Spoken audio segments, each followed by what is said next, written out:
રાજકોટમાં ભારતીય વાયુસેનાની પ્રખ્યાત સૂર્યકિરણ એરોબેટિક ટીમ દ્વારા 7 ડિસેમ્બરે યોજાનાર ભવ્ય એર શો પહેલા અટલ સરોવર ખાતે મિની રિહર્સલ કરવામાં આવ્યું છે. નમસ્કાર, પ્રાઇમ ડેબ્યુમાં આપનું સ્વાગત છે. 6 હોક વિમાનો દ્વારા થયેલા દિલધડક કરતબો જોઈ શહેરમાં ઉત્સાહની લહેર ફેલાઈ. રિહર્સલમાં વિવિધ ફોર્મેશનની ચોકસાઈ અને પાયલટ્સની ટીમ સ્પિરિટનો ઉત્તમ પરિચય મળ્યો, જેના આધારે મુખ્ય શો કેટલો ભવ્ય રહેશે તેઓનો અંદાજ આવી ગયો.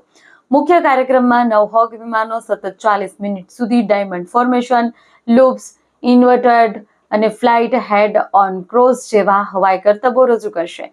પાયલટ્સ માત્ર થોડા મિનિટના અંતરે વિમાનો ઉડાડે છે, જે તેમની અસાધારણ કુશળતા અને શિસ્તનો પુરાવો છે. 6 ડિસેમ્બરે ફાઇનલ રિહર્સલ યોજાશે.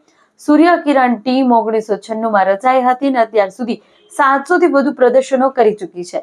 લોકો માટે આ એર શો માત્ર મનોરંજન નહીં પરંતુ પ્રેરણાનું પ્રતીક છે. 7 ડિસેમ્બરે અટલ સરોવર ખાતે લોકો આ અદ્ભુત પ્રદર્શનનું લાઈવ રોમાંચ માણી શકશે.